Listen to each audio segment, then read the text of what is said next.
Hello dear students, आज का हमारा टॉपिक है आइसोक्वेंट्स। पिछले वीडियो में हमने प्रोडक्शन फंक्शन की बात करी। Production function explains functional relationship between inputs and output. जब हम production function with two variable inputs की बात करते हैं तो उस केस में जो इम्पॉर्टेंट टूल है उस production function with two variable inputs को समझने के लिए, दैट इज़ आइसोक्वेंट्स। तो आज हम इस वीडियो में पढ़ेंगे और समझेंगे आइसोक्वेंट्स क्या होते हैं। आइसोक्वेंट्स जो टर्म है that is composed of two words, iso which means equal, quant which means quantity और product. This means equal quantity और इक्वल प्रोडक्ट। तो जो आइसोक्वेंट है उसे हम इक्वल क्वांटिटी या इक्वल प्रोडक्ट भी कहते हैं। आइसोक्वेंट कर्व को हम इक्वल क्वांटिटी कर्व या इक्वल प्रोडक्ट कर्व भी कहते हैं। तो एक आइसो प्रोडक्ट और isoquant curve is that curve which shows the different combinations of two factors yielding or capable of producing the same total product। तो आइसोक्वेंट्स जो होते हैं वो उन दो कॉम्बिनेशन को, दो फैक्टर्स के उन डिफरेंट कॉम्बिनेशंस को शो करते हैं जो same amount of output produce करते हैं या प्रोड्यूस करने के कैपेबल होते हैं। जो आइसोक्वेंट्स हैं these are similar to the indifference curve of the theory of consumers behavior, as these different combination of two factors giving same amount of output or product to the producer would be indifferent between these available combinations। इसलिए जो equal product curve है या iso product curve है, isoquant curve है, उसको हम production indifference curve के नाम से भी जानते हैं। सो एक बार फिर से definition, आइसोक्वेंट्स represent those combination of inputs which will be capable of producing an equal quantity of output and the producer would be indifferent between them। There are some assumptions of isoquants। First one is two factors of production। हम मान के चल रहे हैं कि दो factor हैं production के, जैसे हम अपने इस जो वीडियो यहाँ पे या ये जो हम समझेंगे, जो ग्राफ और शेड्यूल हम समझेंगे, उसमें मान के चल रहे हैं कैपिटल और लेबर, दो फैक्टर ऑफ प्रोडक्शन हैं। देन डिविजिबल फैक्टर्स, ये जो फैक्टर्स हैं these are divisible factors. Constant technique, जो टेक्नोलॉजी है उसमें कोई चेंज नहीं है। पॉसिबिलिटी ऑफ टेक्निकल सब्स्टिट्यूशन, जो प्रोडक्ट्स हैं जो इनपुट्स हैं उनका टेक्निकल सब्स्टिट्यूशन पॉसिबल है। और ये जो कॉम्बिनेशंस हैं these are efficient combination of inputs. Then isoquant schedule, isoquant जो कंसेप्ट ऑफ आइसोक्वेंट है उसको अगर हम एक टेबुलर वे में रिप्रेजेंट करेंगे तो उसको हम कहेंगे isoquant schedule. Let us suppose, अभी जैसे मैंने बताया कि मान के चल रहे हैं दो फैक्टर इनपुट हैं, लेबर एंड कैपिटल। तो जो आइसो प्रोडक्ट शेड्यूल है वो डिफरेंट कॉम्बिनेशन ऑफ लेबर और कैपिटल को शो करेगा जो प्रोड्यूसर को सेम लेवल ऑफ आउटपुट देगा। चूँकि आउटपुट को हम फिज़िकल या न्यूमेरिकल टर्म्स में मेज़र कर सकते हैं तो हमने इस टेबल में मान के चला है कि प्रोड्यूसर को 200 मीटर्स ऑफ क्लॉथ का आउटपुट उसको मिल रहा है। तो 5 combinations are given as you can see in the table A, B, C, D, E। Second column में यूनिट्स ऑफ लेबर हैं, थर्ड कॉलम में यूनिट्स ऑफ कैपिटल हैं and then output of cloth in metres.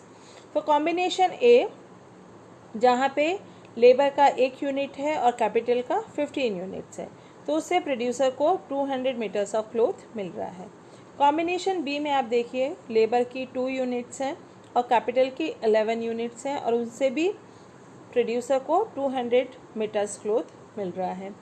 ऐसे combination सी में units of labour जो है वो 3 हैं, यूनिट्स ऑफ कैपिटल 8 हैं, पर जो आउटपुट है क्लॉथ का वो 200 मीटर ही है। When we move from combination C to D, labor units are 4 capital units are 6, and this combination is also producing 200 meters of cloth. ऐसे ही कॉम्बिनेशन ई जहाँ लेबर की 5 यूनिट्स हैं और कैपिटल की भी 5 यूनिट्स हैं और इससे भी 200 मीटर क्लोथ प्रोड्यूसर को मिल रहा है। तो ये जो पांचों कॉम्बिनेशन है ABCDE लेबर और कैपिटल के, these are capable of producing same level of output, that is 200 meters in our schedule. So isoquant जो शेड्यूल है वो डिफरेंट कॉम्बिनेशन ऑफ लेबर और कैपिटल को शो कर रही है, जिससे same level of output producer को मिलेगा। अगर इस शेड्यूल को हम एक ग्राफिकल फॉर्म में रिप्रेजेंट करेंगे तो हमें मिलता है हमारा isoquant curve which is downward sloping. यहाँ पे हमने एक्स एक्सिस पे यूनिट्स ऑफ लेबर लिया है, वाई एक्सिस पे यूनिट्स ऑफ कैपिटल लिया है। डिफरेंट कॉम्बिनेशंस जो हमारे डिफरेंट कॉम्बिनेशंस हैं उनको हमने यहाँ पे प्लॉट किया है, और उससे उन कॉम्बिनेशंस को जब हम मिलाते हैं तो हमें जो कर्व मिल रहा है वो हमारा आइसोक्वेंट कर्व है। आप देख सकते हैं इस आइसोक्वेंट कर्व पे हमारे ABCDE ये 5 कॉम्बिनेशन यहाँ शो हो रहे हैं। इन 5 कॉम्बिनेशन के अलावा भी जितने भी कॉम्बिनेशन लेबर और कैपिटल के इस आइसोक्वेंट पे होंगे वो same level of output producer को देंगे, और प्रोड्यूसर इन कॉम्बिनेशंस के बीच में इंडिफरेंट होगा, इसीलिए हम इसे प्रोडक्शन इंडिफरेंस कर्व भी कहते हैं। Next comes properties of isoquants. First one is it slopes downward from left to right. जैसा कि अभी आपने ग्राफ में देखा, जो आइसोक्वेंट है it slopes downward from left to right. जैसे इंडिफरेंस कर्व हमारे लेफ़्ट टू राइट स्लोप करते हैं, वैसे आइसोक्वेंट्स भी they slope downward from left to right. Negative slope होता है, और नेगेटिव स्लोप होने का मतलब क्यों होता है? क्योंकि अगर हम एक फैक्टर की क्वांटिटी बढ़ाते हैं, जैसे हम अगर लेबर की क्वांटिटी बढ़ा रहे हैं तो क्वांटिटी ऑफ अदर फैक्टर जैसे जो कैपिटल है वो हमें रिड्यूस करनी पड़ेगी, ताकि हम इस दिए हुए आइसोक्वेंट पे जो आउटपुट है उसको कांस्टेंट रख सकें। जैसे आप अगर ये टेबल हमारी जो है इसमें आप देखो, जैसे कॉम्बिनेशन ई में लेबर की 1 यूनिट थी, कैपिटल की 15 यूनिट्स थी, और 200 मीटर क्लोथ प्रोड्यूसर को मिल रहा है। जब हम कॉम्बिनेशन बी पे जाते हैं तो आप देखिए लेबर की 1 यूनिट इंक्रीज़ करने के लिए हमें कैपिटल की 4 यूनिट्स गिव अप करनी पड़ रही हैं, ताकि हमारा जो आउटपुट है वो 200 मीटर्स ही रहे। ऐसे जैसे हम बी से सी, सी से डी, डी से ई कॉम्बिनेशन पे जाएंगे तो लेबर की 1 यूनिट इंक्रीज़ करने के लिए हमें बी से सी पे 3 यूनिट्स ऑफ कैपिटल, सी से डी पे 2 यूनिट्स ऑफ कैपिटल, और डी से ई कॉम्बिनेशन पे 1 यूनिट ऑफ कैपिटल हमें गिव अप करनी पड़ेगी, ताकि हमारा जो आउटपुट है वो कांस्टेंट रहे। इसके कारण जो स्लोप है आइसोक्वेंट का that is downward from left to right, या हम ये कह सकते हैं इसका जो स्लोप है वो नेगेटिव स्लोप होता है। Then comes isoquants are convex to origin. जो आइसोक्वेंट है, जैसा कि अभी हमने ग्राफ में भी देखा, आइसोक्वेंट्स जो है वो कॉन्वेक्स टू ऑरिजिन है, वो कॉन्केव टू ऑरिजिन नहीं है। जैसे हमारे इंडिफरेंस का कॉन्वेक्स टू ऑरिजिन होते हैं, वैसे ही आइसोक्वेंट्स भी कॉन्वेक्स टू ऑरिजिन होते हैं। और ऐसा क्यों होता है, इसको समझने के लिए हमें जानने की ज़रूरत है what is marginal rate of technical substitution.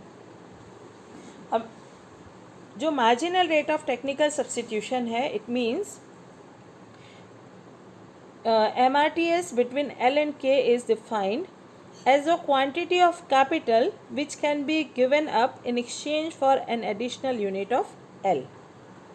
तो जो MRTS है of L for K is the quantity of capital which a producer gives up in exchange for an additional unit of L। जैसा कि हमने हमारे शेड्यूल में भी देखा कि अगर हम एक एडिशनल यूनिट लेबर की एम्प्लॉय करना चाहते हैं तो हमें कैपिटल की कुछ यूनिट्स गिव अप करनी पड़ती हैं। तो जो यूनिट्स हम कैपिटल की छोड़ रहे हैं एक एडिशनल यूनिट लेबर की एम्प्लॉय करने के लिए, उसको हम कहते हैं marginal rate of technical substitution. और ये जो marginal rate of technical substitution है ये डिमिनिश होती है। जैसे जैसे हम लेबर का एम्प्लॉयमेंट बढ़ाएंगे वैसे वैसे हम कैपिटल की कम यूनिट्स सेक्रीफाइस करेंगे। जैसे हमारे शेड्यूल में भी हमने देखा, पहले हम ए से बी कॉम्बिनेशन पे हम जा रहे हैं, तो producer is sacrificing 4 units of capital, B से सी में he is sacrificing 3 units of capital, then C से डी में he sacrificing 2 units of capital, and D से ई में वो कैपिटल की 1 यूनिट सेक्रीफाइस कर रहा है। तो ये जो diminishing marginal rate of technical substitution है उसके कारण जो आइसोक्वेंट है वो कॉन्वेक्स टू ओरिजिन होते हैं। MRTS को हम ऐसे भी लिख सकते हैं, change in K upon change in L। तो चेंज इन K इज जो चेंज इन K है that is change in capital, और चेंज इन L जो है that is change in labour. तो due to following MRTS the isoquant is always convex to the origin, वो कभी भी concave to origin नहीं होंगे। देन थर्ड जो कैरेक्टरिस्टिक है, फीचर है आइसोक्वेंट का, that is to आइसोक्वेंट्स never cut each other. इस तरह से कभी भी दो आइसोक्वेंट एक दूसरे को कट नहीं करेंगे। Two iso product curves never cut each other, वो हमेशा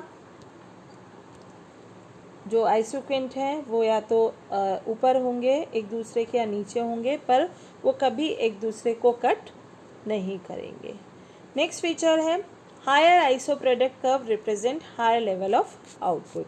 जैसे अगर एक आइसोक्वेंट मैप है हमारे पास, सपोज ये एक आइसोक्वेंट मैप है हमारे पास। Isoquant map means family of isoquant curves. तो आइसोक्वेंट मैप में higher the isoquant curve higher will be the level of output. माना ये आइसोक्वेंट 1 है, 2 है, 3 है और 4 है। तो जो आइसोक्वेंट 2 है that represents higher level of output as compare to isoquant 1। Isoquant 3 represents higher level of output as compare to isoquant 1 and 2। ऐसे ही जो आइसोक्वेंट 4 है it represents higher level of output as compare to isoquant 1, 2 and 3। So higher iso product curves represent higher level of output. And then next जो characteristics है that is no isoquant can touch either axis. Isoquant जो हैं वो कभी भी ना तो x axis को टच करते हैं ना वाई एक्सिस को टच करते हैं। ये अगर एक्स एक्सिस है और ये वाई एक्सिस है तो जो आइसोक्वेंट होगा वो कभी भी ना तो एक्स एक्सिस को टच करेंगे ना वाई एक्सिस को टच करेंगे। तो ये कुछ इम्पॉर्टेंट कैरेक्टरिस्टिक्स हैं आइसो प्रोडक्ट कर्व की, इक्वल प्रोडक्ट कर्व की, इक्वल क्वांटिटी कर्व की या आइसोक्वेंट कर्व की। Isoquants slope downward, isoquants are convex to origin because of diminishing marginal rate of technical substitution. Higher iso product curves represent higher level of output and no isoquant can touch either axis. So this is all about concept of isoquant. Again, isoquant curve represents those combination of two variable inputs which are capable of producing same level of output, same quantity of output, and the producer will be indifferent among them, और इसीलिए इन्हें हम production indifference curve भी कहते हैं। So thank you for watching. Please like, share and subscribe the channel.